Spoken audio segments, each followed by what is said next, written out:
Today I messed up by underestimating the force of water. So this weekend I just moved into my girlfriend's flat so that we can spend the rest of lockdown together. We celebrated by going to this beautiful oasis, lake type thing. The water is serene and clear. It's deceptive. We decided to go for a swim and there's this small island in the center of it, so we decided to go for it. The water wasn't too deep but it got to a point where I couldn't touch the floor. I'm quite a confident swimmer but haven't been swimming for ages and ages. That was my mistake. Everything was fine until my girlfriend was in front of me and the gap was ever increasing. I realized I couldn't touch the floor and felt the seaweed wrapping around my feet. At this point I panicked. I've never really had a panic attack before, but this was certainly it, in the middle of an oasis, where I couldn't touch the floor. I tried dunking under swimming but felt my legs start to give up on me. But my fight or flight responses were kicking in. We were getting closer to the island but I was struggling through the current. Shortness of breath, too. I have suffered from asthma in the past but I think this was a panicking thing. A voice was flashing back to float to live adverts on television and thank God I did.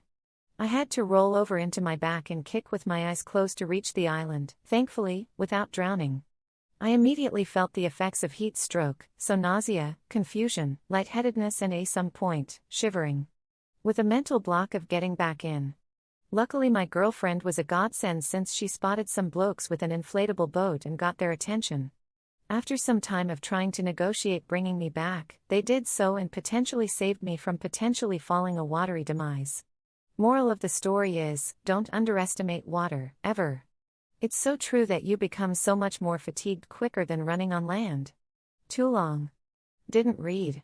I almost drowned by underestimating a stunning oasis and some blokes helped me with their inflatable boat. Shout out to the water police. Edit, wow this really blew up lol, thanks for the support. I should clear up a few things. English is my first language lol, I'm just British, haha. When my girlfriend negotiated she took their paddles because they were waiting away and saying that they were probably just gonna go. Plus their dog had swum all the way for some odd reason and they were going to bring him back in the boat. My girlfriend is also scared of dogs so she had to put on a hard tone. The oasis was initially a quarry which has been filled in with water. I just called it as such because there's a guy developing it with plans to turn it into a water park and calling it the Oasis. The wind probably contributed to the current, so it probably wasn't that strong, regardless it was a lot when I panicked. On the note of having heat stroke, some people were saying the symptoms were of non-medical shock, which makes sense, especially with the panic attack. So it likely wasn't heat stroke.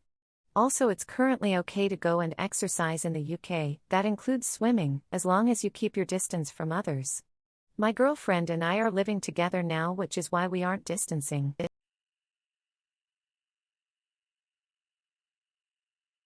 Today I messed up by telling my conspiracy theorist coworker about Spokeo and showing him photos of his house on Google Maps. Obligatory, this was yesterday.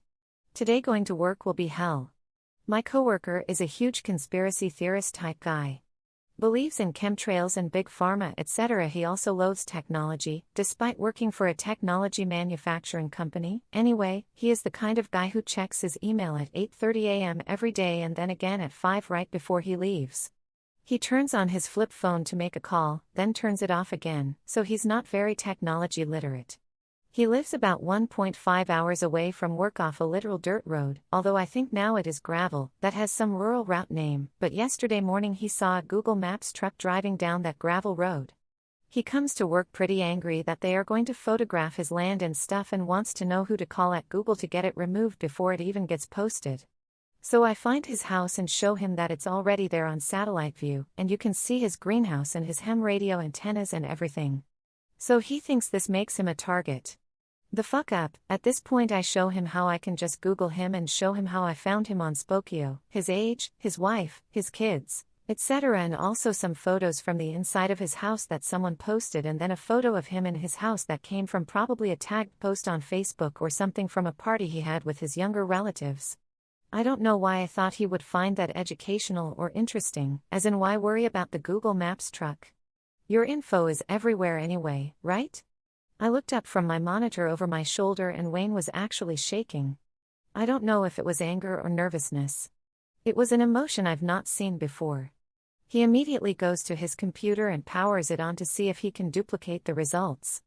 I showed him how to do a takedown request, but that meant he would need to set up an email since you can't call most of these people. Yesterday was 90% spending time trying to talk him down, literally sitting over his shoulder showing him where to click to submit a request, and then listening to endless ravings about how this is what the New World Order wants. I know that he will be spending most of today filing takedown requests and obsessively Googling himself to see if his information is gone yet. Too long. Didn't read. Told my conspiracy theorist coworker about Spokeo and Googled him to show him his information is probably already in the system. Sent him into a full anxiety mode and will have a week or so of teaching him how to use computers.